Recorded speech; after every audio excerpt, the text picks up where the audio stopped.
이제 지금 시작하면 한 8시 반이나 40분에 끝날 거로 생각하십시오. 네. 오늘 얘기는 아주 매우 중요한 얘기입니다. 우리 한국 불교에는 이 보리심이라는 사실은 말만 있고, 보리심에 관한 발심을 해서 보리심을 일으키는 구체적 방법은 없어요. 그래서 이게 많은 혼란이 빚어지고 문제가 생겼어요. 근데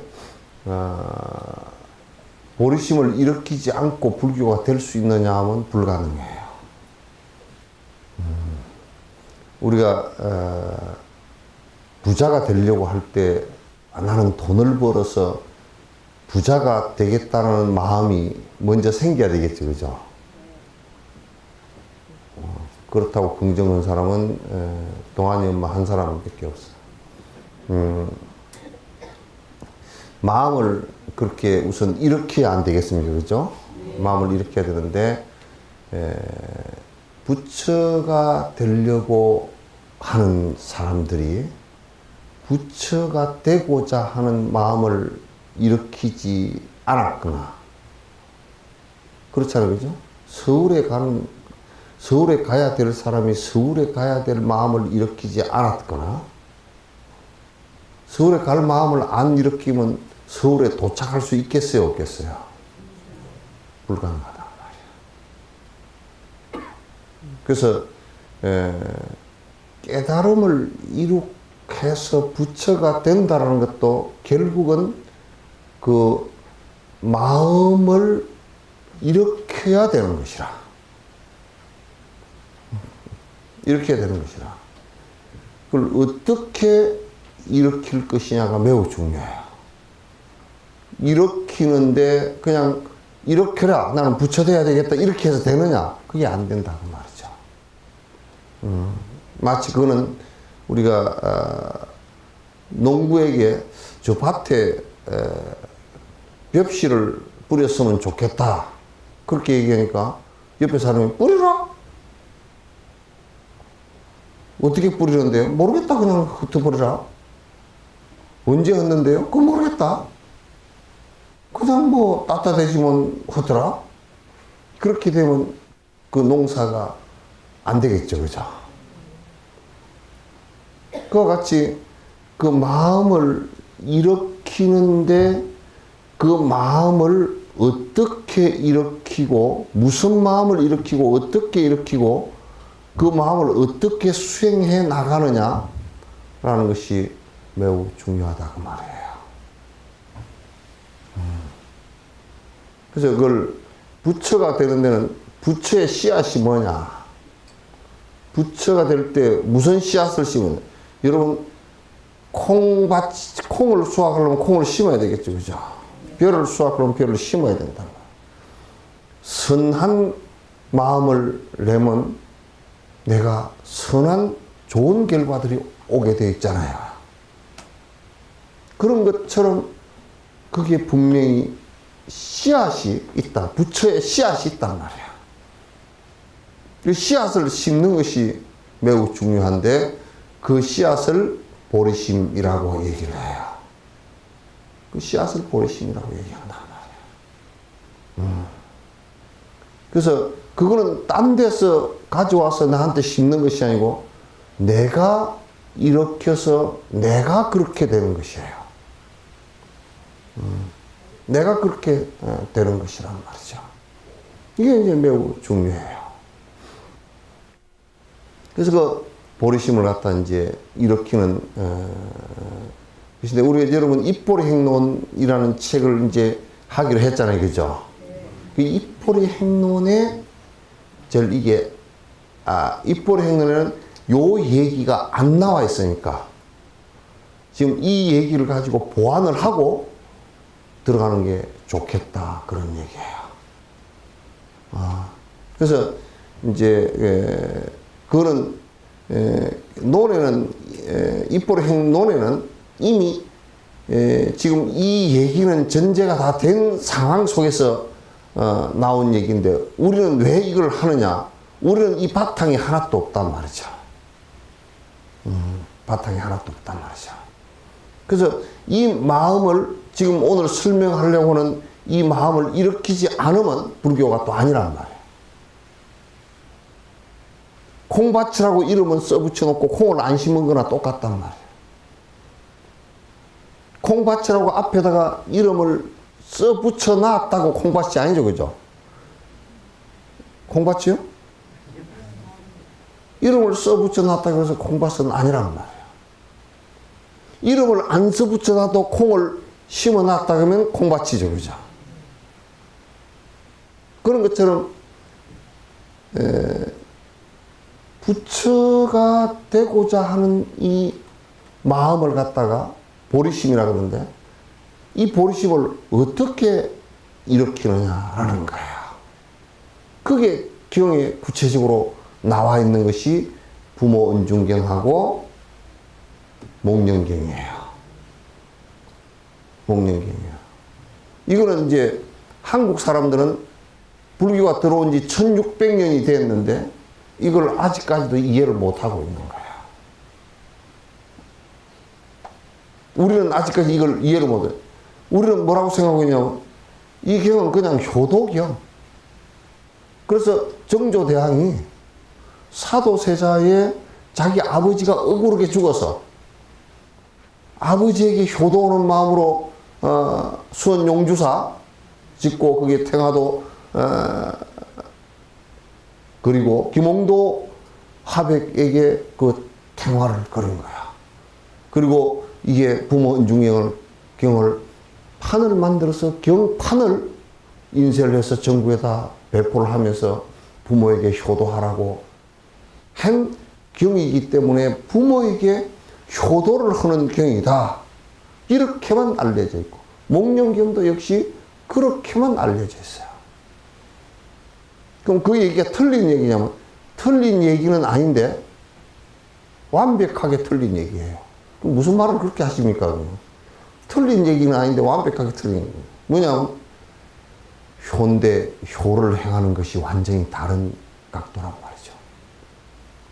세속에 잘 모시고 하는 이 효를 넘어서서 어머니, 아버지가 고통으로부터 벗어났으면 좋겠다라는 이 생각을 갖고서 고통으로 벗어나는 부처님의 길로 어머니를 모시고 가겠다라는 생각을 갖고 있는 거예요.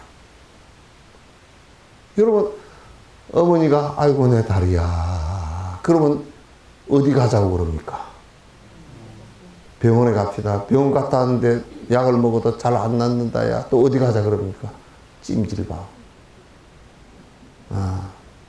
근데 설사 나의 어머니이기도 하고 또 부처님도 당신의 어머님이시긴 하지만은, 마야부인이. 그도 역시 부처님의 어머니이라고 하더라도 부처는 아니잖아요. 그죠? 부처님을 낳긴 했지만도, 여러분도 아들, 딸들 다 낳았죠. 그죠? 낳아놓고 아들, 딸이 나보다 크니까 좀 민망하죠? 죽을 내가 어떻게 낳았는가. 그러니까 사실은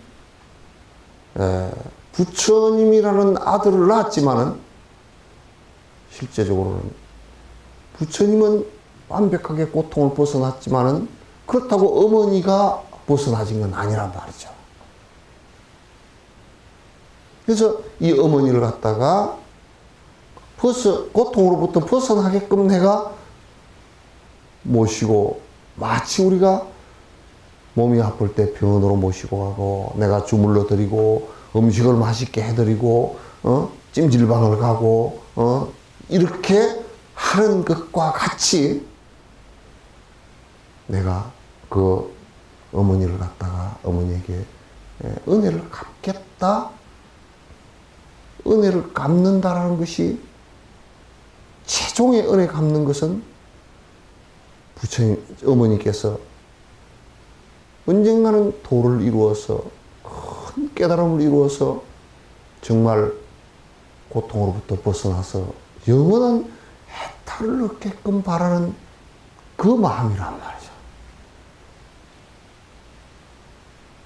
그래서 부모, 은중yon, 부모의 은혜가, 특히 어머니의 은혜가 너무너무 소중하다. 은혜의 중함을 여기에 얘기를 한 거예요. 근데 어머니의 은혜가 중한데, 여기에서 얘기하고자 한 것이 또 뭐가 있냐면, 어머니의 은혜가 아주 중한데, 한 생에 여러분께서 어머니로부터 우리가 몸을 받아 나왔잖아요. 그죠? 근데 한 생에 몸 받아 나올 때만 해도 어머니가 자식에게 끼치는 영향이라는 것은 이루 형언을 할 수 없을 정도로 많다고 말이죠. 그 은혜가. 여러분은 다 어머니가 돼서 자식을 키워봤으니까 어머니의 심정을 갖다 아실 수 있고, 그대들의 어머니 역시도 나처럼 그렇게 했을 거란 말이죠. 근데 한 생의 어머니가 아니고 그 앞에 생에 어머니, 그 앞에 생도 내가 태어날 때 우리 어머니가 그랬을 것이고, 그 앞에 생에 태어날 때도 우리 어머니가 그랬을 것이고, 그 전생에도 우리 어머니가 나를 위해서 모든 것을 희생했을 것이다. 나에게 이 부모 은중경과 같은 이런 너무나 큰 은혜를 주셨으면서도 어머니가 고통 속에서 헤매고 있다 그러면 이건 너무너무 자식으로서는 괴로운 일이잖아요.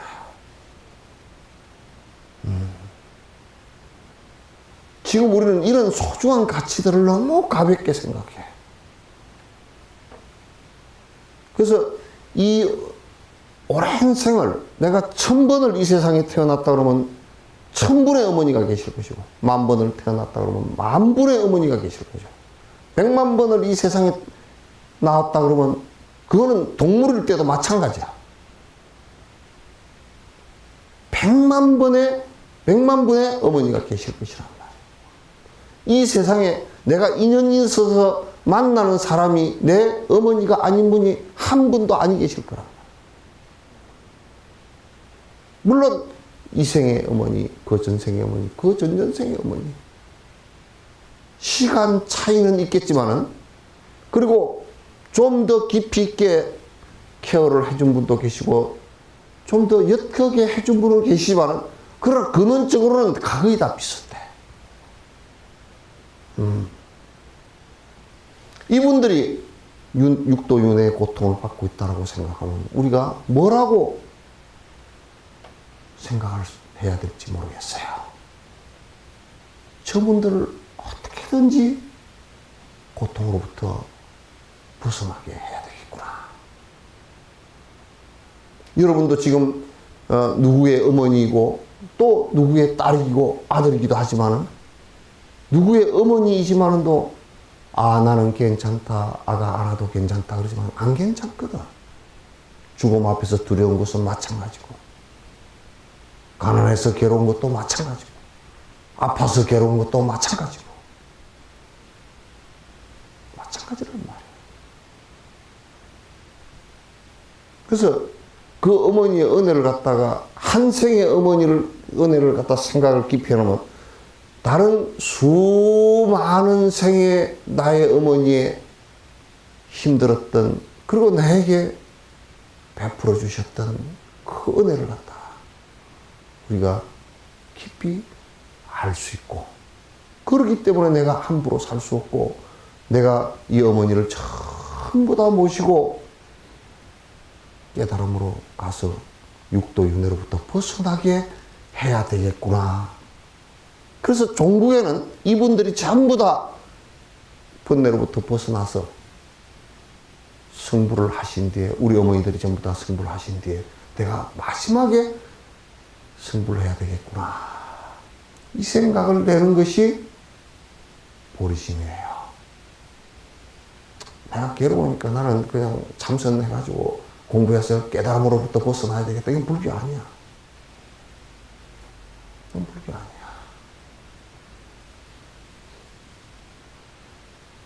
이 발심이 안 되면 그건 소승이라고 그러죠. 소승도 안 돼.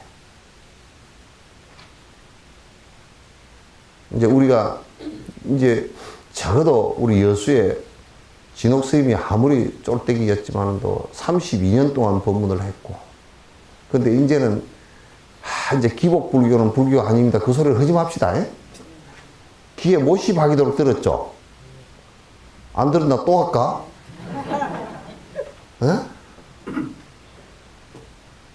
적어도 이제는 내가 이제 공부를 해야 되겠구나 하는 생각들이 나오는 분들이 들어 있어.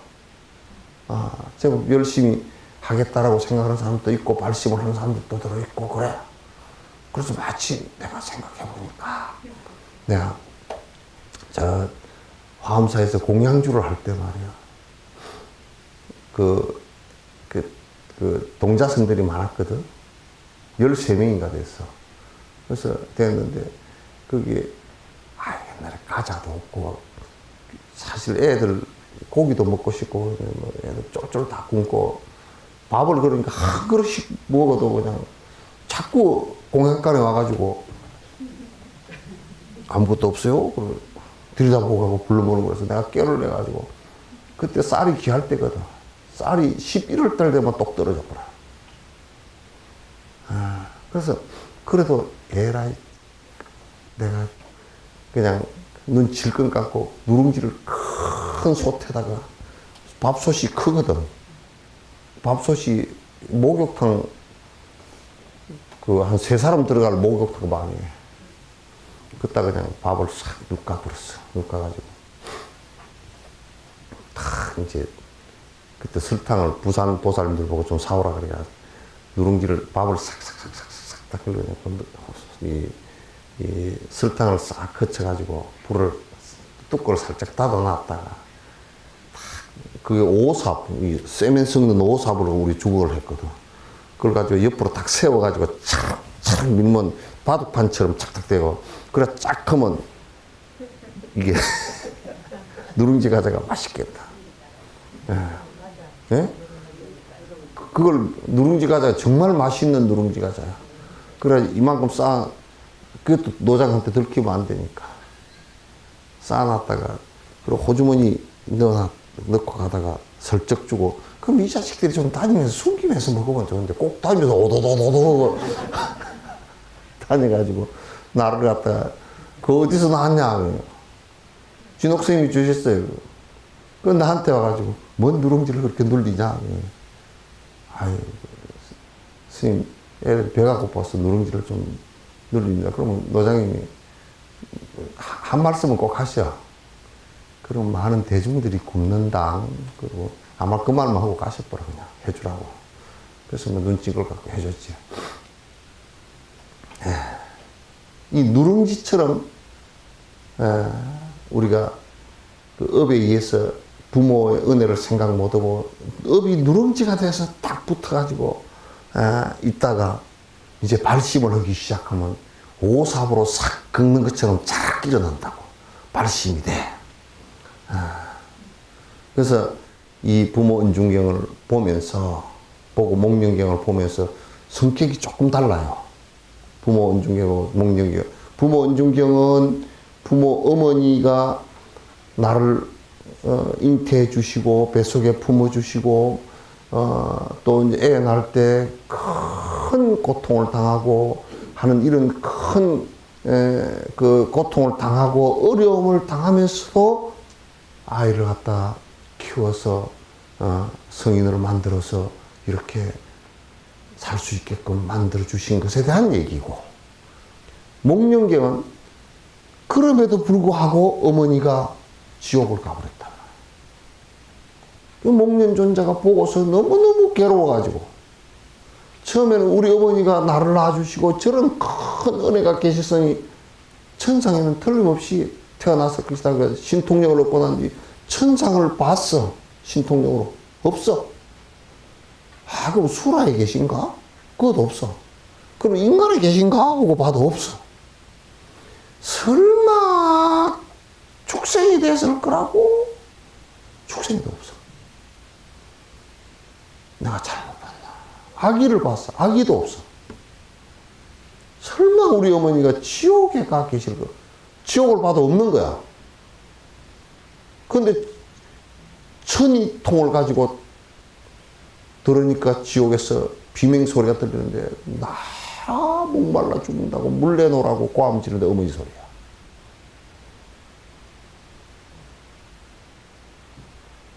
그래, 뭐 목련존자가 얼마나 당황했는지, 물 달라 그러니까 바로에다 물을 떠가지고 와서 어머니에게 주니까 어머니를 알아볼 수가 없어.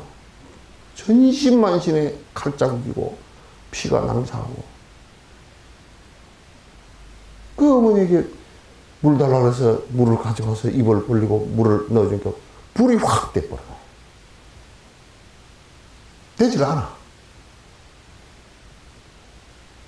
그런 어머니를 갖다 지옥에도 지금 이 세상에서 보는 서로의 관계가 그것만이 아니고 지옥에서 계신 어머니 아버지도 수없이 계신다.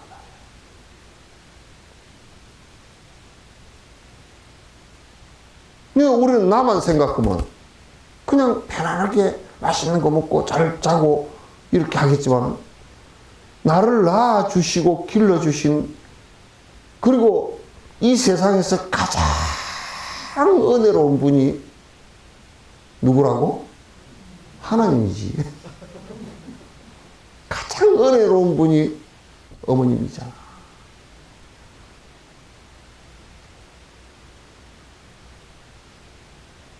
출가를 하는 사람은 더더욱이나 발심을 해야 되는 것이 나의 어머니. 나에게 한 생뿐만 아니라 수천 생의 어머니들이 내가 뼈가 다 으스러지도록 은혜를 갚는다고 하더라도 갚을 수 없을 만큼 내가 은혜를 입은 이 어른들을 위해서 내가 어떻게 할 것인가. 나는 요즘에 이제 생각이 좀 넓어졌어.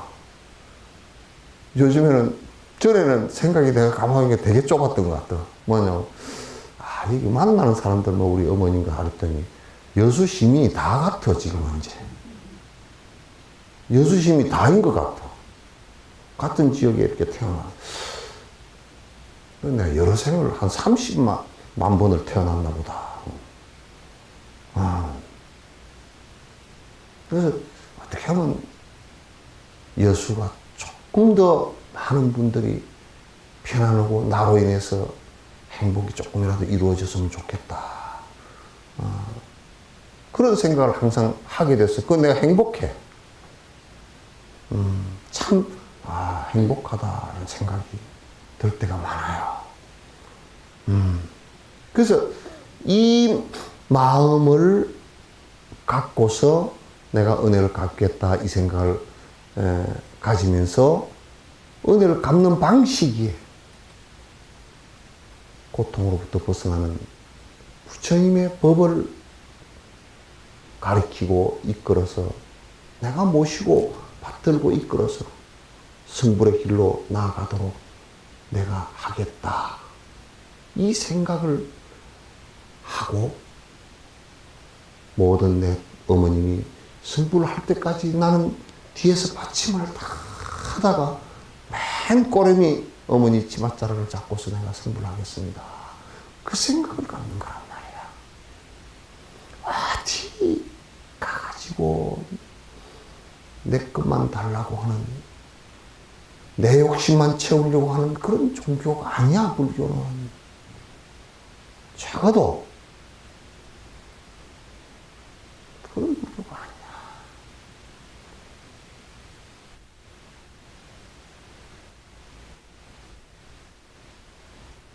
내가 이제 항상 이런 법문을 많이 하니까 그런데 많이 들은 사람들은 이제 다니면서 보면 가끔 우리 어머니인가 보다 그런 생각이 들 때가 좀 있어요. 예? 네. 하나, 둘, 셋, 넷, 다섯. 다섯밖에 안 되는 것 같은데. 좀 그럴 때가 있어요? 네. 13명인데. 안 돼. 지금 이제 이 경을 보면서 그 얘기를 한번 풀어나가 보도록 하겠습니다. 부모 은중경이라 부모 은혜가 매우 무거움을 부처님께서 말씀하셨는데 이거는 한 생의 어머니가 아니라 다생급의 어머니란 말이에요.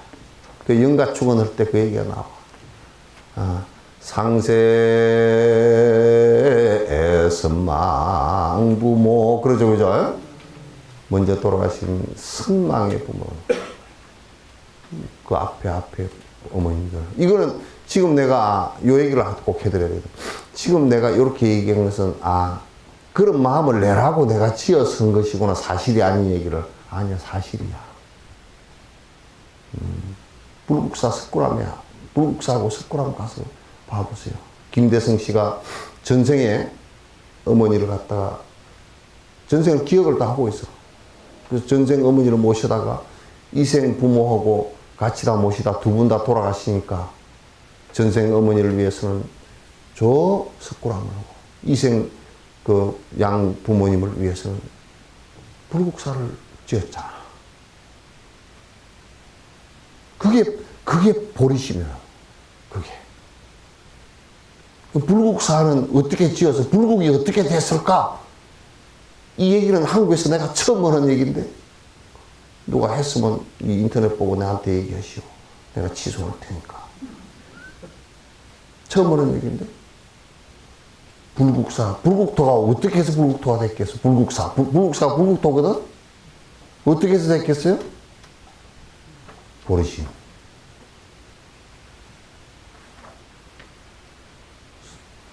그 앞에 부모님과 이생의 부모님과 또 지으면서 세세생생 다생급의 나의 어머니 모두 다 내가 다 모시고 성불하겠습니다. 이 서원이 서려 있는 곳인데 그걸 잘 모르더라고.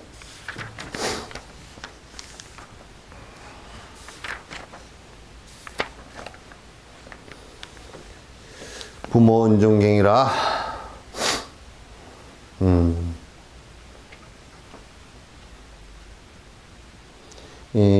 이 경에 이제 그 인유품이죠, 그죠? 이렇게 내가 들었다 한때 부처님께서 사이고 광사성의 기수걷고 도건에 큰비고 38,000 인민 여러 보살 마하살들과 함께 계셨다. 그때 세종께서 대중들과 함께 남방으로 가실 때 한 무더기에 마른 뼈를 보시고 어열에게선 오체를 땅에 던지시어 마른 뼈를 향하여 애경을 하셨다. 이를 보고 안한과 대중이 부처님께 말씀드리기를 세존이시여 열애께서는 삼계의 큰 스승이시며 사생의 자비로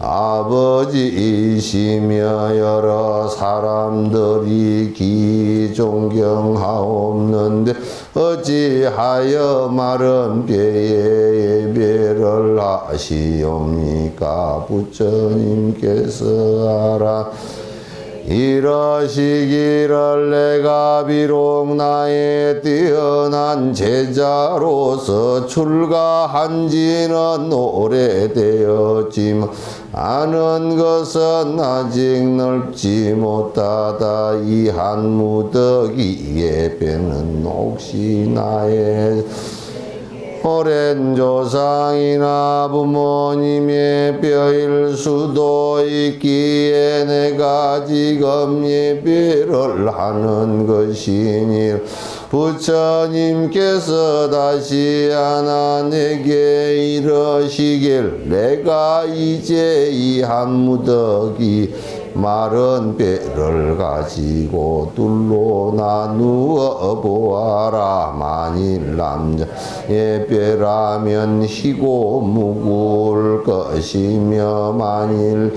인의 뼈라면 금고 가벼울 것이니라. 여기까지 해놓고 내가 한때 들었다 이런 얘기는 다 이제 뭐 평소에 다 하던 얘기였죠, 그죠? 아란존자가 이제 들은 얘기인데, 이제 요 얘기를 내가 들어가기 전에 또 이제 간단하게 하나 정리를 해드리겠어. 부모 은중경이나 목련경이 중국에 와서 만들어진 가짜경이다, 이렇게 얘기하는 정말 전라도 말로 싸가지 없는 것들이 있어. 그거는 그 얘기를 하는 사람은 매우 싸가지가 없어. 아주 잘못된 것이 부처님께서 다 하신 말씀이에요. 하신 말씀.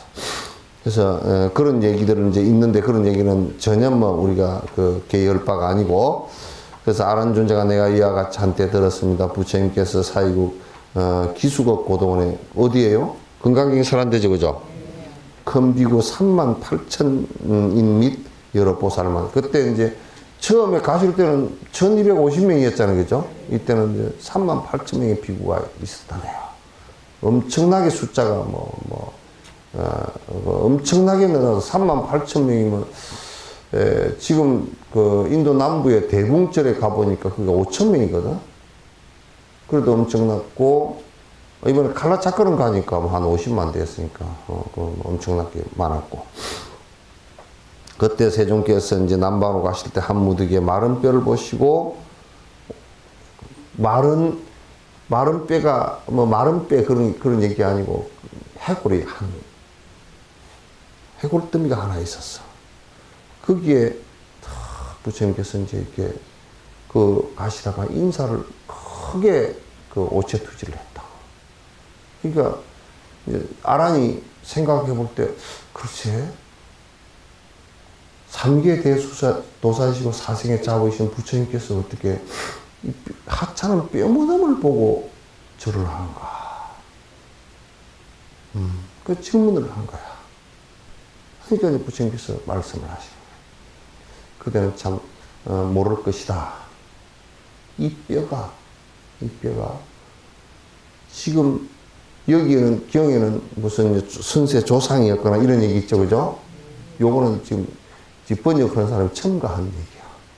그거 아니고 세세생생 나의 한생의 어머니였느니라 그래. 한생의 나의 어머니였느니라. 왜 이 경을 번역한 사람이 잘못한 거냐면, 부처님께서 뼈 무덤을 하나 보더라도 숙명통이 다 열려있기, 육신통이 다 열려있기 때문에 오랜 전생의 얘기도 전부 다 아신단 말이죠.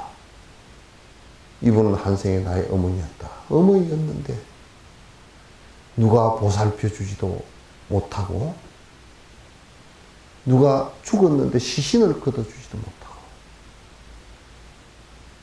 죽은 뒤에 이 뼈마저도 누가 걷어서 묻어주거나 태워서 날려주거나 하지 못하고, 지금 뼈 무덤이 이게 호랑이한테 물려 죽었는지 코뿔한테 물려 죽었는지, 여기에 길가리 이렇게 노숙으로 가다 죽었는지,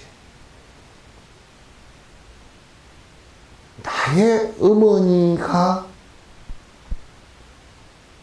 그렇게 되었다고 생각하면, 당신이 오랜 생에 나의 어머니를 그렇게 봤단 말이야. 그래서 내가 큰 절을 갖다 지금 하느니라. 나의 선세 조상이 이었을 것이다가 아니라 나의 선세 어머니였기 때문에 어머니다.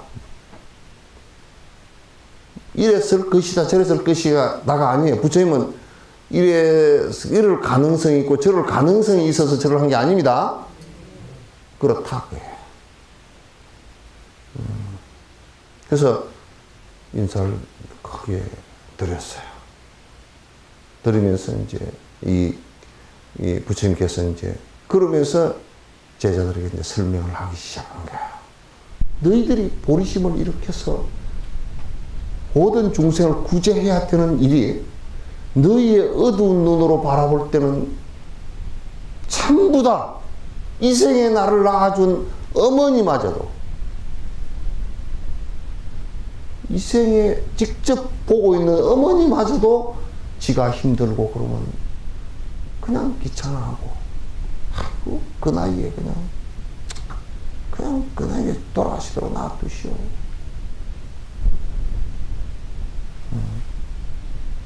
내가 뭐 바빠서 못 찾아갔습니다. 엄마가 아무리 바빠도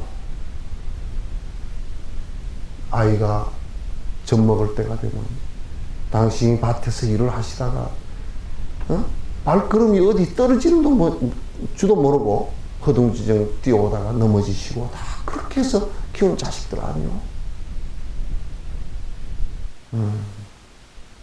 그렇게 해서 키운 자식들이란 말이야. 근데 이 자식들은 그렇지 않아.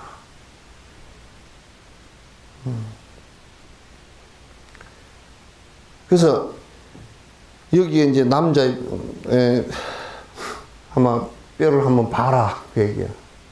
남자의 뼈는 하얗고 그럴 것이면 여자의 뼈는, 이거 뭘 말씀하시기 위해서 그러냐면 뒤에 이제 얘기는 나오지만 그 안에 내용들이, 그런 뒤에 나오는 내용 그 얘기가 그 해석을 잘해야 돼요. 남자의 뼈는 왜 그러냐면 아기를 낳지 않아서 그래요. 여러분 골다공증이 여자가 잘 걸려. 근육이 살찌는 것도 여자가 더 잘 쪄. 살이 빠지는 것도 여자가 더 잘 빠져. 심지어는 아기를 가졌을 때는 임신성 당뇨라 그래서 임신했을 때 젊은 사람이 당뇨병이 오는 경우도 있어. 몸이 아이를 가졌을 때는 몸이 어마어마하게 압박을 가해서 심지어는 숨이 차기도 하고 심지어는 변비가 되기도 하고 안에 몸 자체 호르몬 자체가 다 바뀌어. 그래서 여자 뼈는 더 심하게 아기를 가져서 뼈를 형성할 때는 뼈 속의 것을 갖다 다 뼈 속의 것이 녹아서 뼈가 녹아서 아이한테로 가거든. 음식으로만 가는 게 아니야. 그래서 이걸 애를 둘, 셋, 넷, 다섯 낳았다 그러면 5번을 그렇게 해놨기 때문에 나이가 여성 호르몬이 떨어지고 나면 싹 그냥 뼈가 주룩 빠져나가는 거예요. 그래서 여자는 죽으면 화장을 해보면 확실히 달라. 화장을 해보면 여자 뼈는 그냥 푸석푸석해. 이 절구떡에 찍으면 그냥 찍을 것도 별로 없고 그냥 부적 부서져 버려. 남자 뼈는 그래도 통통 이렇게 소리가 나야 깨져. 달라. 이거 뭘 말씀하시기 위해서 한 거냐면 너희를 낳아서 기르고 젖을 먹이고 하는 동안에 수없이 몸이 바뀌고 괴로움을 당하면서도 너희를 기르느라고 죽은 뒤에 뼈까지도 까맣게 됐구나. 뼈까지도 까맣게 됐구나. 너희가 어떻게 상상을 하리요?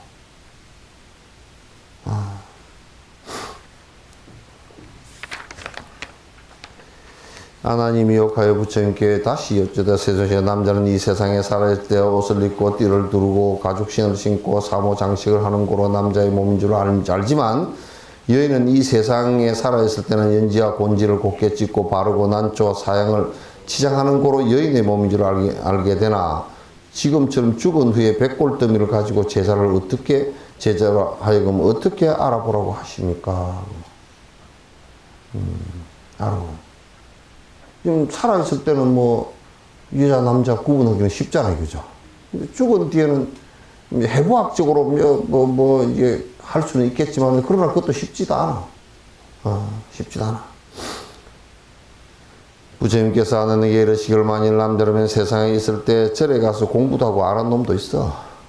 경도 읽으면 외우고 아는 사람도 있고 그 뼈는 쉬고 또한 무거울 것이나. 그런데 여기에서 경을 읽었다라는 얘기는 이제 좀 딴짓을 안 했다는 것인데 사실상 남자들도 술 많이 먹고 딴짓 한 사람들은 뼈가 다 썩어. 술 많이 먹은 사람은 이게 고관절 같은 경우가 썩어서 피가 안 통해서 썩어서 시커멓게 돼서 문제가 생기는 경우도 많고 그래요. 그러나 이 사람이 이 세상일 때 여기에 음욕이나 뜻을 가지면 그 얘기가 아니에요. 이 무슨 얘기냐면 여인이었을 때는 아기를 갖기 위한 강력한 생각을 갖고 있어. 호르몬 작용 때문에. 그래서 아들, 딸을 낳고 키움에 있어서 한번 아이를 낳을 때마다 서말 서대나 되는 엉킨 피를 흘리며 8섬 너말이나 되는 흰젖을 먹이는 까닭으로 뼈가 굵고 가벼우니라. 젖 먹이고 애기 영양가에 다 뺏겨서 그렇게 됐느니라. 지금 이 얘기를 하는 의도가 남녀 차별을 하기 위해서 하는 의도가 아니라 어머니가 이렇게 자기 몸을 다 희생하고 망가뜨려서 아이가 됐다는 얘기예요.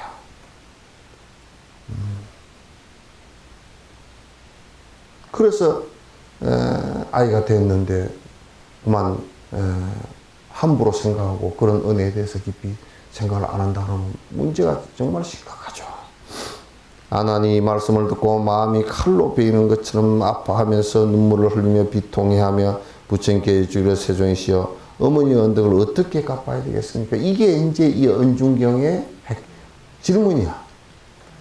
이 질문이 나오도록 부처님께서 그런 연기를 만드신 거란 말이야. 뼈무들 보고 나의 한생의 어머니라고 아셨고 그래서 어머니가 이와 같이 우리를 갖다가 키워주시고 낳아주시기 위해서 이렇게 우리에게 은혜를 내리셨다. 그러니까 아란이 이제 당신 어머니도 계시잖아요. 그러니까 눈물을 이제 흘리면서 그 은혜를 어떻게 갚아야 됩니까? 이렇게 묻게 된 것이 우리 건강경에 안욕따라 발안욕따라 삼약 삼보리심 한이는 운하주며 운항복기심이 있고 그 질문과 똑같은 질문이야. 어떻게 마음을 보리심을 낸 이는 항복받고 또 낼 겁니까? 하고 묻는 거나 똑같은 거란 말이에요. 경의 패턴이 똑같죠? 잉태하였을 때의 고생. 부처님께서 아는에게 이르시기를 너는 이제 자세히 듣고 들으라. 내가 이제 너를 위하여 자세히 얘기하리라. 어머니가 아이를 베게 되면 10달 동안 그 신고, 그 아주 고통이 말할 수가 없느니라. 어머니가 잉태한 지 첫 달에는 마치 풀리에 맺힌 이슬방울과 같아서 아침에는 잘 보존하나 저녁에는 보존하지 못하며 이게 뭐냐면 한 달 정도 됐을 때는 그냥 그 본인들도 임신 한 줄도 잘 모르고 그냥 불 끝에 이슬처럼 돼서 자칫 잘못하면 그냥 그 생명 자체가 부지가 안 돼. 왜 불 끝에 이슬 같다라고 얘기하느냐 하면 이때는 가장 아이가 생명이 없어지는 것이 간단하게 깜짝 놀라기만 해도 없어질 때가 없어질 수 있습니다. 그러면 그 사람은 그거 못 태어나는 거예요? 지금 여러분이 태어난 것은 엄마가 그때 안 놀라서 태어난 거예요. 엄마가 그때 안 놀라서 태어나신 거예요. 안 놀란 것만 해도 엄마가 안 놀라신 것만 해도 그때 뭐 함부로 했다든지 뭐 부부 싸움을 해가지고 무슨 맞박을 한데 얻어 맞았다든지 그러면 이건 뭐 그때는 그냥 풀 끝에 있어가지고 흔들려 버려도 그냥 물방울 떨어지시 낙태가 된단 말이야.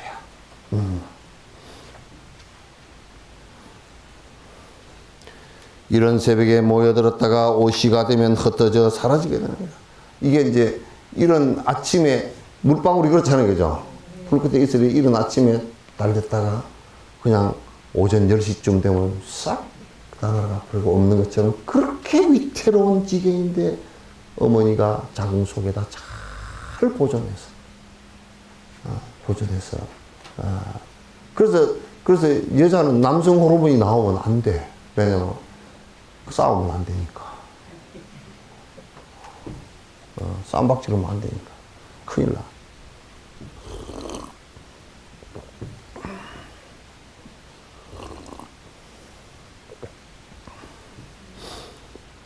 잉태한 지 2달이 되면 이걸 부처님께서 다 이게 아시고 지금 과학적으로 별 차이도 없잖아요. 그죠? 마치 큰 우유방울이 떨어져 부딪히는 것과 되느니라. 그러니까 2달 정도 되면 그 첫 달째 맑은 물방울 같았다가 2달째 되면 우유방울 정도 되는 거야. 잉태한 지 3달째는 태아가 마치 엉킨 피와 같으며 3달째가 됐을 때는 엉킨 피처럼 핏덩어리처럼 돼 있어. 예, 같으며 어머니가 잉태한 지 4달째는 점차로 사람의 행색을 갖추기 시작해. 그게 이제 사람의 행색을 갖추었다라는 얘기는 넉 달 됐을 때 갖춘다는 얘기는 무슨 얘기냐면 이제 이게 머리 쪽에 모양이 좀 이렇게 몸통에 다리 쪽 모양이 이렇게 뭐 그렇게 끝털이 그냥 실루엣처럼 이제 되는 거야. 그래서 이때는 이제 4달째 정도 됐을 때는 여러분도 이게 다 알고 계시겠지. 나는 이 경을 보고 아는데 이게 뭐냐면 이때는 낙태를 하면 안 돼. 부모까지도 굉장히 심각해져요. 이때는 이제 그렇게 되면. 어머니가 잉태한 지 5달이 되면 어머니 뱃속에서 5가지 모양이 생겨나는 5가지 모양은 뭐냐면 머리가 이제 5달이 되면 머리 형체도 조금 보이고 두 팔꿈치 이게 보이고 무릎 이게 다리 무릎 이게 좀 구부러진 거 있죠. 요것도 이제 보이기 시작하고 이건 초음파를 해봤나? 예?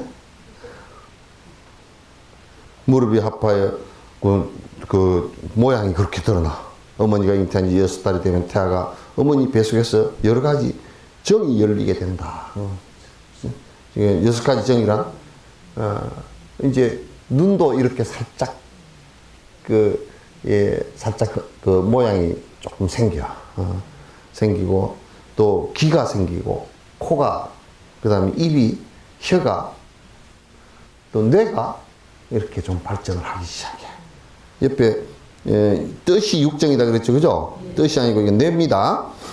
어머니가 잉태한 지 7달이 되면 태아가 어머니 뱃속에서 360마디와 84,000의 털구멍이 생기게 된다. 애 태어났을 때 배내 털 있죠, 그죠? 그 털구멍이 이제 7달째 만에 생겨. 그거 몰랐지? 예? 7달째 만에 생기지 몰랐지?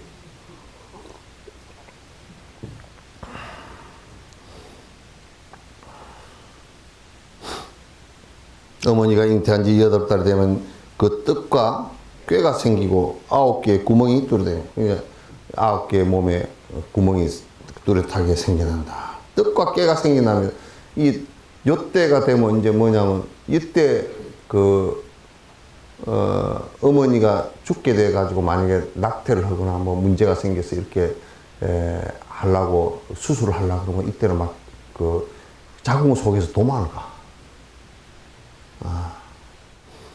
어머니가 잉태한 지 9달이 되면 태아가 어머니 뱃속에서 무엇인가를 받아들이게 되는데, 이때는 이제 받아들이면서, 뭐냐면, 처음부터 석 달 됐는데, 그 애가 먹고 싶다고 해서 뭐 사주라 그러면 그건 거짓말이야. 9달째 그렇게 되는데. 9달째는, 본인은 평생 한 번도 먹어보지도 않은 건데 뭐가 먹고 싶어겠죠, 그죠? 그거는 이제 아이의 업이야. 아이의 식성이야. 9달째 그렇게 된대. 근데 그 전에 한 거는 좀 거짓말이야. 지가 먹고 싶으니까 애 핑계 댄 거겠지. 그래서 받아들이는데 복숭아, 배, 마늘은 받지 않고 오곡의 맛만 느끼게 되느니라. 이때 이제 매운 걸 먹거나 뭐 너무 짠 걸 먹거나 그렇게 하면 별로 안 좋대요. 그래서 어머니의 심장은 아래로 향하고 숙장은 위로 향한 사이에 한 산이 있는데 이 세 가지 이름을 가는지라. 이 한 이름은 수미산이요, 또 한 산은 업산이요, 또 한 이름은 혈산이다. 이 산이 한번 무너지게 되면 변하여 한 덩어리에 엉킨 피가 되어서 태아의 입속으로 흘러 들어가게 되는 것이다. 이 무너지면 그렇게 되죠. 그래서 이때 이러면서 애가 태어나는 거예요. 여기에 그 한 산은 이름이 수미산이요 그런 게 있죠, 그죠? 그거는 태어나기 전에 안에 태반이나 이런 것이 전부 다 변화가 일어나면서 아래로 아이가 머리를 갖다 세우고 나오려고 하는 그런 경기가 일어나요. 어머니가 잉태한 지 10달이 되면 마침내 태어나게 되는데 만일 효순한 남아라면 두 손을 모아 합장하고 나오게 되므로 이 나오면서 제일 효순하게 나오는 동작, 머리부터 나오는 게 아니라 손부터 위로 나온대. 이렇게 합장하고 나온대. 그렇게 나오는 놈은 별로 못 봤을지도 몰라. 산부인과 의사들한테 좀 알아봐야 되겠어. 어떻게 나왔는지. 그래서 그렇게 해서 나오게 되므로 몸이 안 상한다. 그래 만일 오직의 죄를 범한 자식이고 부모하고 아주 원수가 진 사람은 거꾸로 나오면서 버팅겨버려 그냥. 딱 손발을 벌리고 머리부터 안 나오고 그냥 다리부터 나오면서 다리 한쪽만 나오고 한쪽은 버티고 안 나오고 뭐 그런 데는 거야.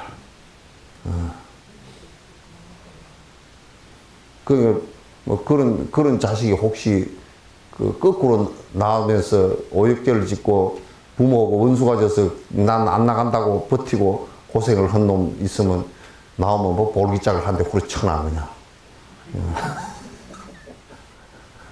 이런 나쁜 놈. 그러고 어머니의 아기집을 깨뜨리고 손으로는 어머니의 심장이나 간을 이게 막 안 나오려고 자궁 터뜨리고 막 위를 그 자궁 벽을 붙들고 막 이렇게 손으로 붙들어 막 그렇게 하고 나온다는 거예요.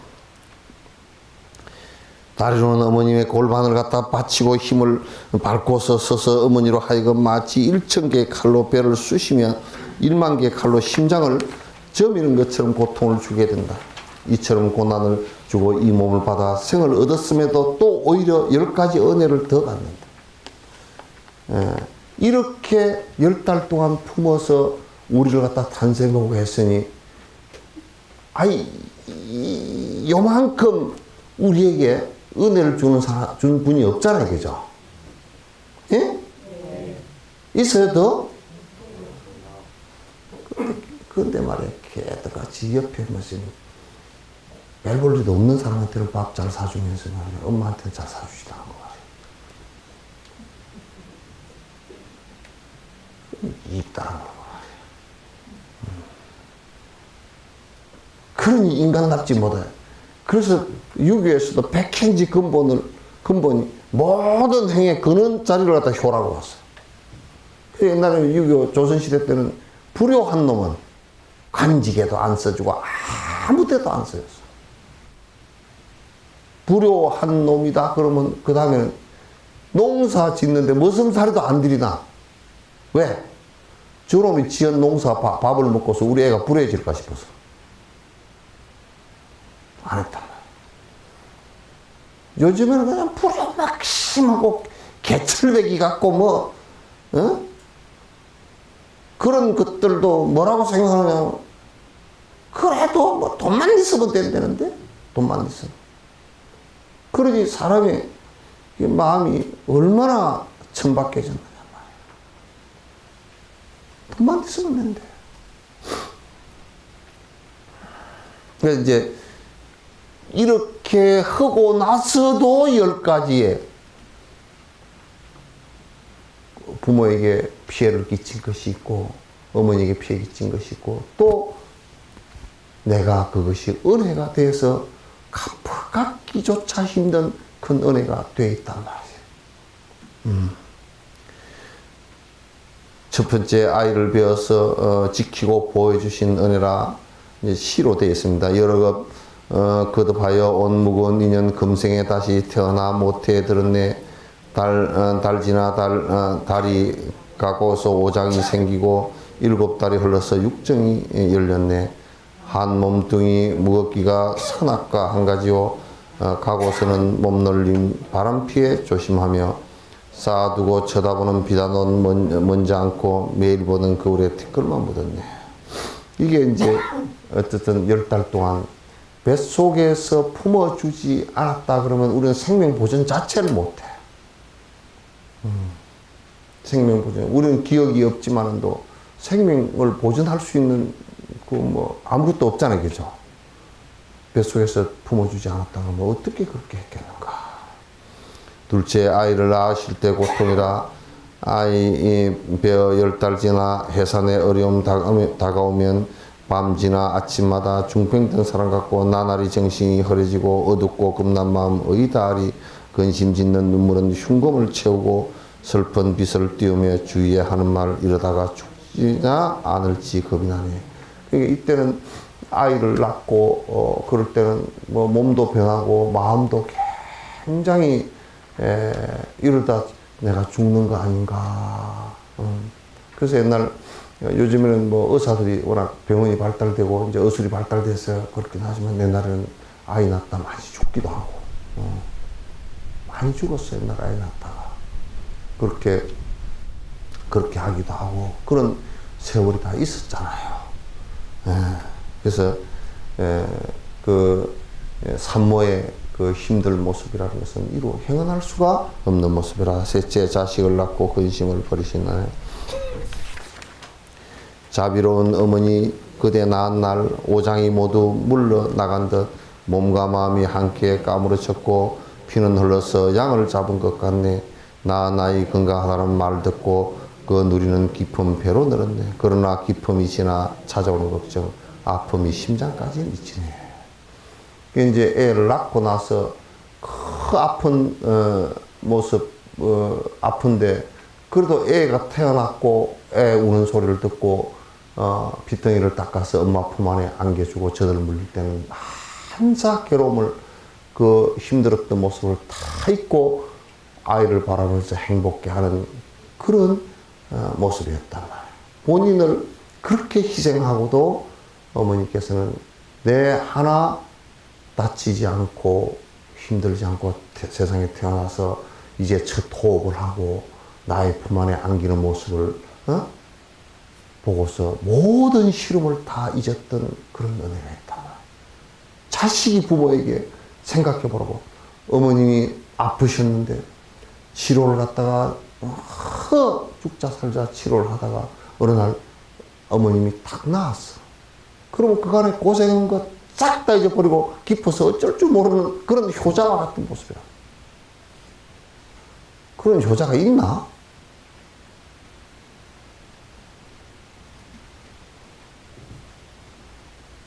있어요? 응?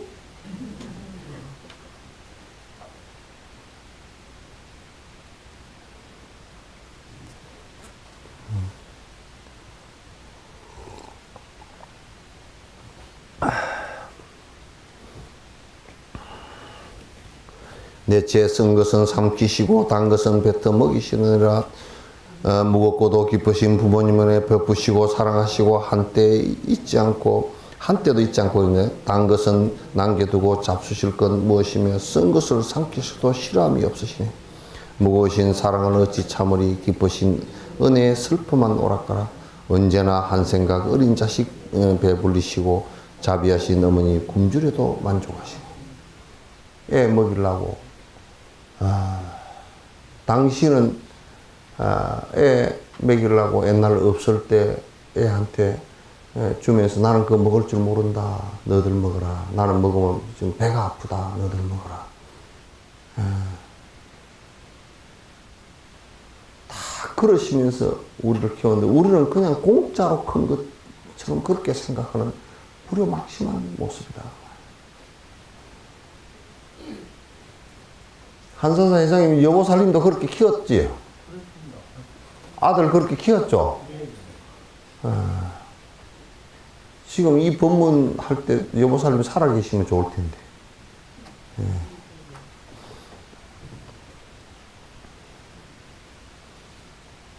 당신은 찬물 한 모금 마시고 아이에게 계란 한 조각이라도 주려고 하셨던 그런 모습들을 갖다 우리가 잊을 수가 없는 모습들이라. 마른 대로 아이 누이시고 젖은 자리 누우시는 어머니는 어머니 당신은 젖은 자리 싫어 안 하시고 아이는 안아서 마른 자리 누이시네. 두 저도로는 목마름을 채워주시고 고운 옷 소매로는 찬바람 가려주시네. 아이 걱정에 밤잠을 설치시고 아이 재롱에 기쁨을 누리시니 오직 하나 아이를 편하게 하시고 자비하신 어머니 불편도 마다하시네. 이게 진자리 마른자리 뭐 그런 그 어머니만의 노래 있죠, 그죠? 거기다 이어서 나간 얘기야. 이 경전에서 나간 얘기란 말이야. 그래서 옷이 있어도 당신 옷은 헐벗으면서도 아이 옷은 새 옷을 해서 입히려고 그러고 당신은 추우면서도 아이 따뜻한 옷 해 입히려고 그러시고 그러신단 말이야. 저들 먹이서 길러주신 은혜 어머니의 깊은 은혜 땅과도 같고 아버지의 높은 은혜 하늘과 같네. 깊은 마음 땅과 같고 높은 마음 하늘 같다. 어머님 마음 그러하고 아버님 마음 그러하네. 두 눈이 없어도 좋아하는 마음 끝이 없고 손발이 없다 해도 귀여워하시네. 내 몸속에서 키워나신 까닭에 온종일 아끼시며 사랑하시네. 그 장애인으로 태어나도 부모는 그가 장애를 갖고 발이 없건 손이 없건 눈을 감았건 간에 내 자식이고 그걸 버리지 않고 당신이 늙어서 허리가 구부러져서 다리가 아파서 시중을 들지 못하더라도 끝내 벌벌 기어서라도 자식에게 시중을 들어주시는 그런 분이잖아. 그런 분이시잖아. 그럼 어떻게 그 상상만 해봐도 그 사람으로서 어머니가 아니면 그러니까 옛날에 우정의 무대 할 때 왜 맨날 뭐 보고 싶은 어머니 그래가지고 어머니 그러고 이제 그러면 애들이 그냥 저 어머니도 아닌데 튀어나와가지고 뭐 우리 어머니 어쩌고저쩌고 우리 어머니입니다 떠들어 샀잖아요, 그죠? 그래 하도 왜 어머니만 그러냐 그래서 아버지를 한번 해봤대. 그러니까 아버지는 맹탕이더래. 아빠가 보고 뭐 그런 노래 있죠, 그죠? 엄마가 보고 싶을. 그런데 그 노래가 나오면서 했는데 어머니 할 때는 어머니가 나오면 그냥 운대. 어머니 보고 싶다고 할 때는 밑에 막 누구 어머니냐고 장막 뒤에서 그 소리 나올 때는 그냥 막 여러 명이 쫓아가서 우리 어머니입니다. 무조건 우리 어머니입니다. 막 그런 놈들도 그런데 그래 어머니가 장막 뒤에서 놓으면 그냥 진짜 아들은 그냥 펑펑 울고 이제 그러는데 아버지가 왔는데 한 놈도 나오는 놈들이 없더래. 나오는 놈들이 없더래. 없고 이제 아버지하고 아들하고 만났는데 만났는데 아버지가 밥 먹나? 예, 뭐시오? 요즘 군대 참 좋다. 잉? 그래요. 말 네 마디 하니까 할 말이 없어가지고. 그래, 그 다음에 아버지는 절대 안 불렀대. 그래. 어머니요.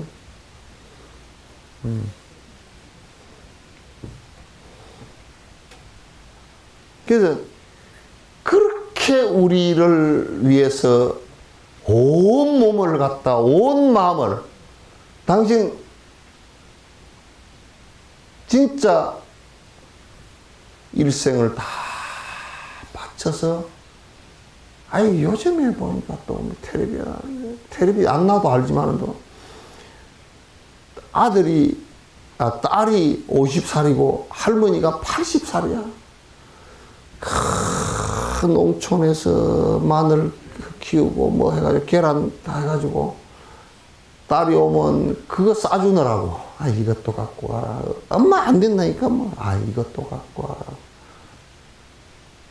계란이 파동이 났단다. 계란 갖고 와라. 김치 담아가지고. 그게 어머니의 모습이라.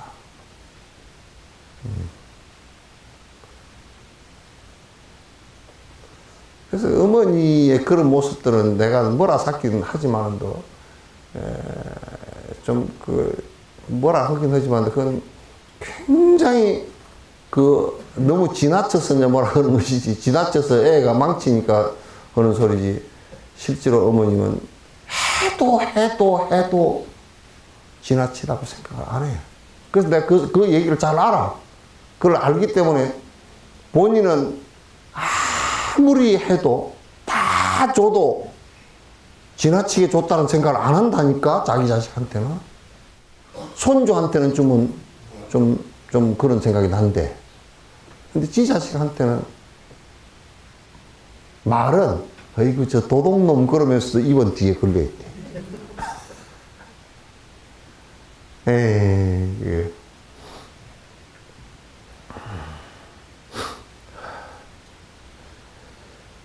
깨끗하지 못한 것을 씻어주신 아름답던 예떨골 아리따운 그 모습, 소담하신 몸매, 푸른 눈썹은 버들잎색 같으시고 붉은 두 뺨은 연꽃빛을 시세운 듯 은혜가 더할수록 그 모습을 잃고 더러움 씻다 보니 이마에 주름 만드네. 아들 딸 생각하는 가녀린 노고 어머니의 얼굴이 저리 변하셨네. 나는 이제 여러분도 시집가고 장가가지고 우리 어머니 그럴 때는 이미 주름살이 조금 지고 내 자식 키우느라고 어머니는 뒷전이고 어머니는 항상 나 괜찮다.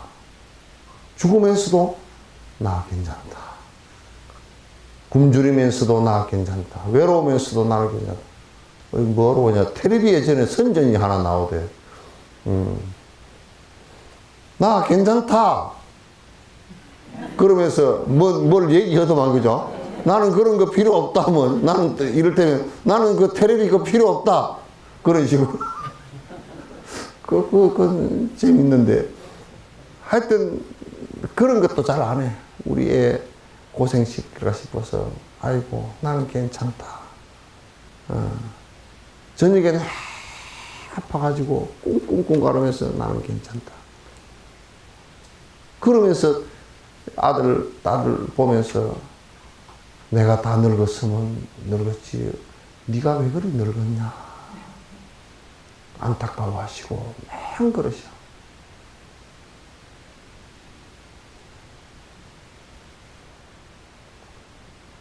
반성해야 됩니다. 반성해야 돼. 반성해야 돼.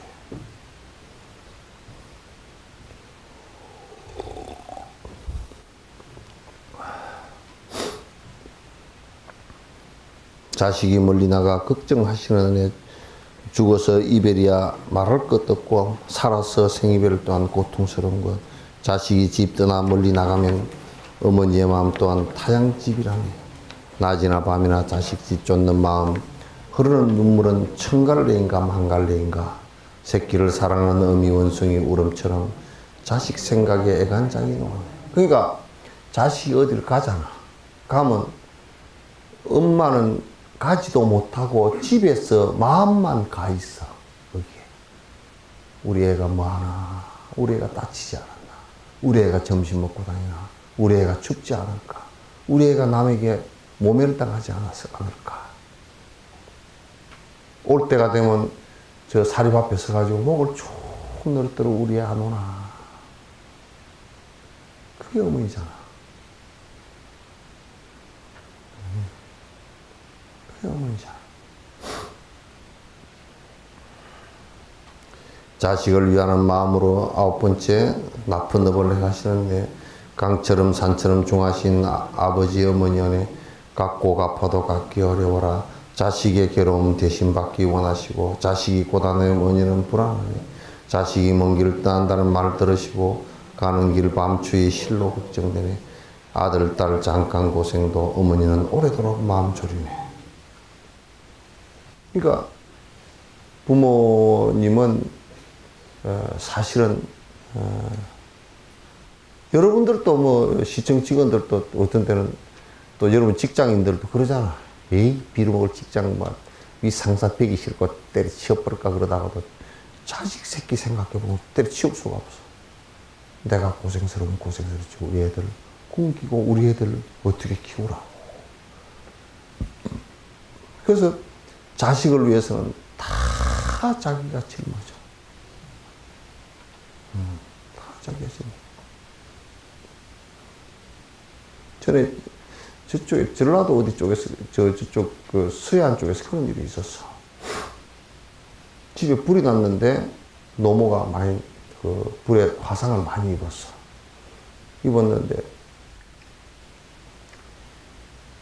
그 아들내미가 전에 어머니한테 돈 내놓으라고 하다가 집구석에 불을 질러버려. 돈이 없으니까 못 주니까 집구석에 불을 질러버린다고 그래가지고 그냥 어떻게 하다가 불이 붙어버렸어. 그래서 노모가 불이 붙어가지고 많이 화상을 입었어. 그런데 경찰서 조서를 받는데 아들이 했다고 하질 않고 내가 불을 부엌에 때에다가 잘못 그렇게 됐습니다.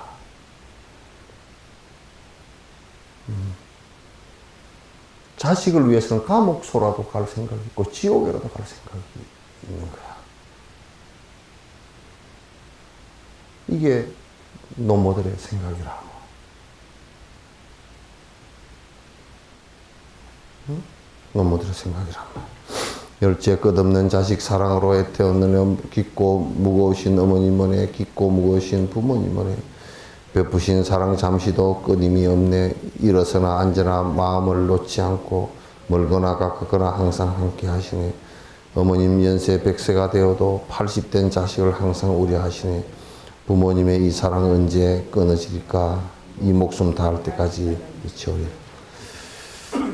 그러니까 어머니의 사랑이라는 것은 우리가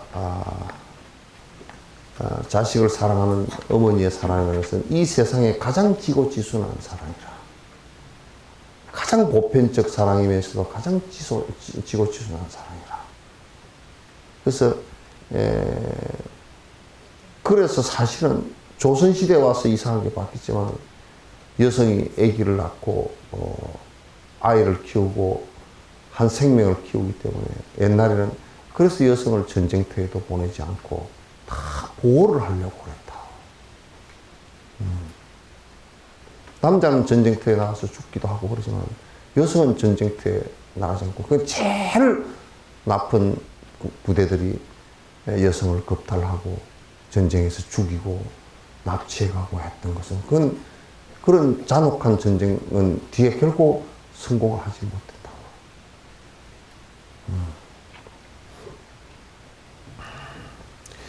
자, 근데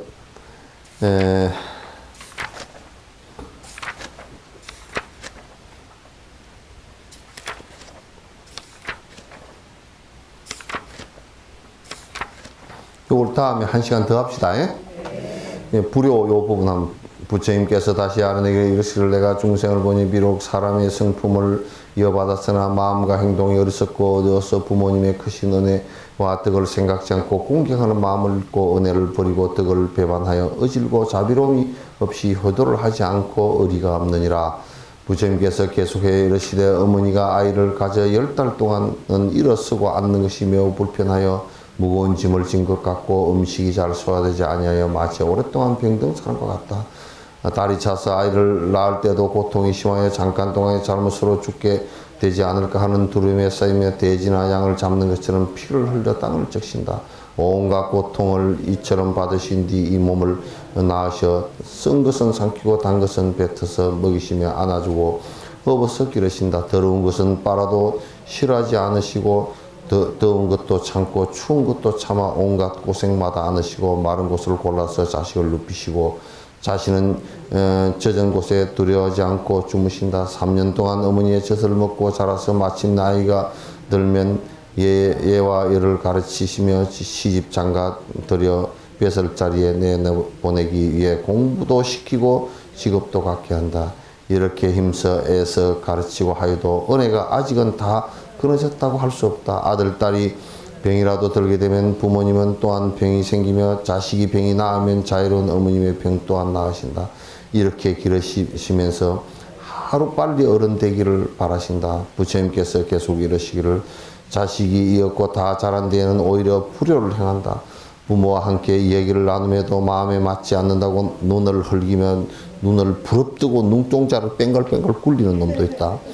큰 아버지와 작은 아버지 속이고 행정 안에 서로 치고받고 다투며 욕질하고 친척들을 헐뜯고 무례하며 스승의 가르침도 따르지 않고 부모님의 가르침도 지시도 따르지 않고 행정 안의 말도 일부러 어긴다. 출입하고 왕래함에 있어도 어른께 말씀드리기는커녕 말과 행동이 교만하여 매사에 지멋대로 한다. 제멋대로 치는다. 어디를 가든지 어디 간다는 소리도 안 하고 들어와도 들어가는 것도 없고 몽댕이를 투드러 패서 그냥 다리 몽댕이를 부러뜨려야 돼.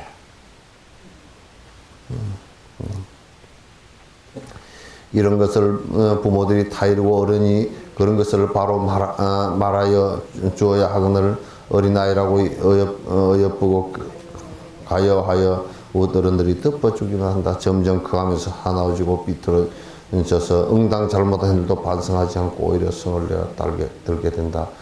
또한 좋은 벗을 버리고 나쁜 사람을 벗으로 사귀고 나쁜 습성이 성품이 되지 않은 계획을 따르며 남의 게임에 들어 타영으로 도망하여 마침내 부모를 배반하게 된다.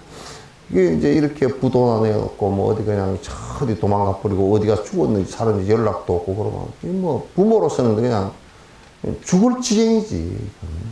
죽을 지경이지.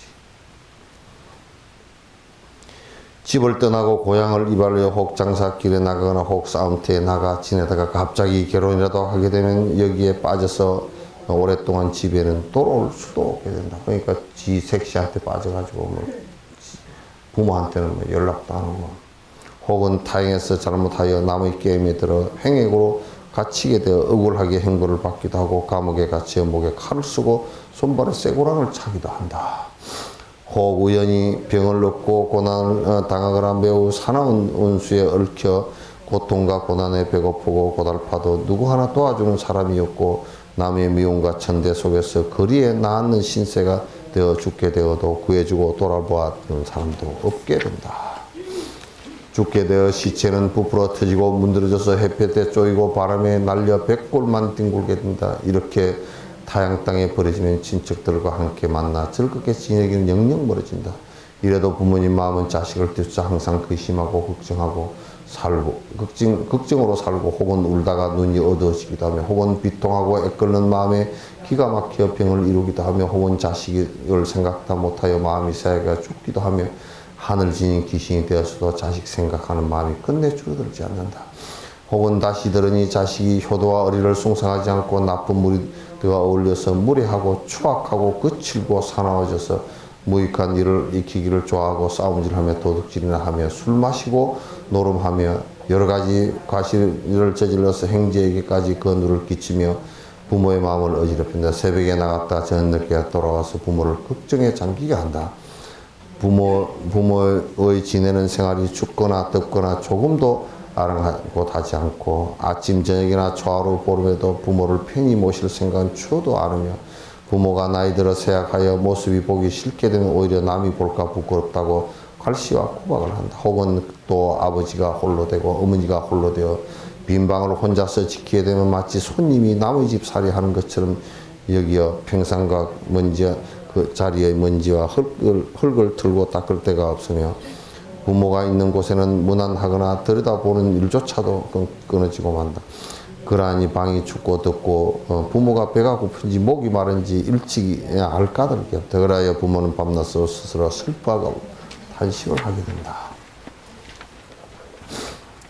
혹은 맛있는 음식을 얻으면 이것으로 부모님께 공양하여야 함에도 불구하고 이를 도리어 부끄럽게 여기고 다른 사람들이 비웃는다고 하면서 또 혹은 좋은 음식을 보면 그것을 가져다가 제 아내와 자식은 주면서도 추하고 못났다 하지 않고 또는 필요하고 수고하여도 부끄럽다 하지 않는다. 내 아내와 첩에 대해 약속은 모든 일을 잘 지키면서도 부모의 말씀과 꾸지람은 전혀 어렵고 두렵게 생각하지 않는다. 혹은 딸 자식일 경우 남의 배필이 되어 가게 되면 시집가기 전에는 모두 효도하고 순종하더니 혼이 난 후에는 불효한 마음이 점점 늘어나 부모가 조금만 꾸짖어도 원망을 하면서 제 남편이 때리고 꾸짖는 것은 이를 참고 달게 여긴다. 성이 다른 남편 쪽 어른에게는 정이 깊고 사랑에 넘치면서 자기 친가 권력은 도리어 소원하게 된다.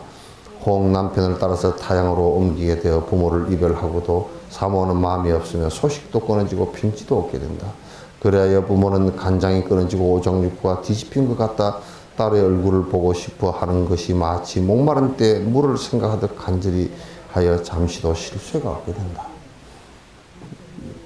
이게 참 이것만 읽어봐도 참 가슴이 그냥 바늘로 꾹꾹 찌르는 것 같잖아요.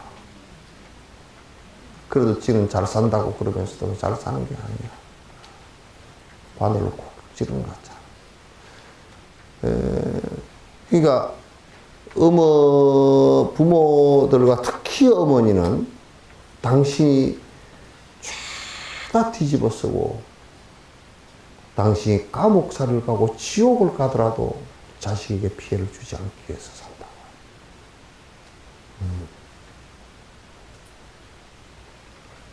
지금 여기에 부처님께서 나열해 놓은 이 내용만 보더라도 한 생의 어머니가 나에게 베풀어 주신 은혜라는 것은 누가 그렇게 해주겠소? 누가 그렇게 해줄 수가 없잖아.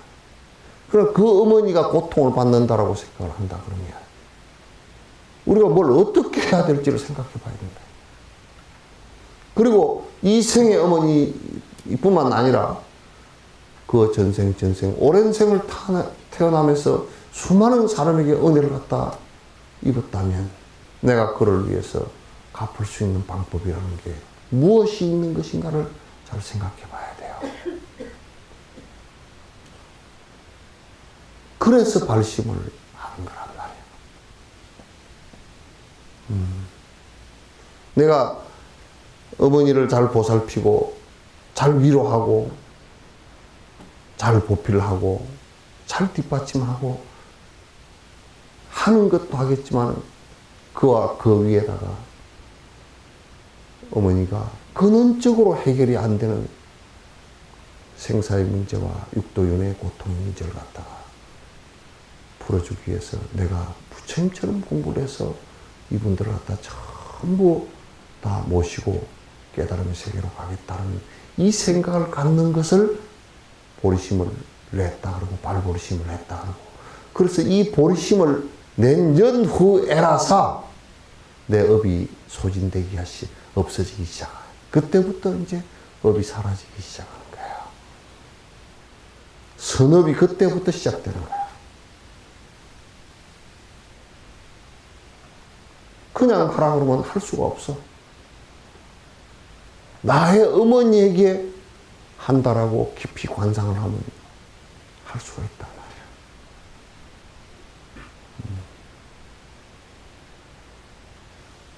아시겠죠? 네. 그걸 우리는 보리심, 이 얘기가 안 되면 자비심이란 말도 거짓말이고, 보리심이란 말도 거짓말이고, 성불이란 말도 거짓말이에요. 이 생각을 내야 입보리 행위야. 보리심에 이제 들어가는 행위예요. 요 이제 지금 요거는 발보리심입니다. 네. 발보리심의 내용이에요. 질문 있으면 하세요.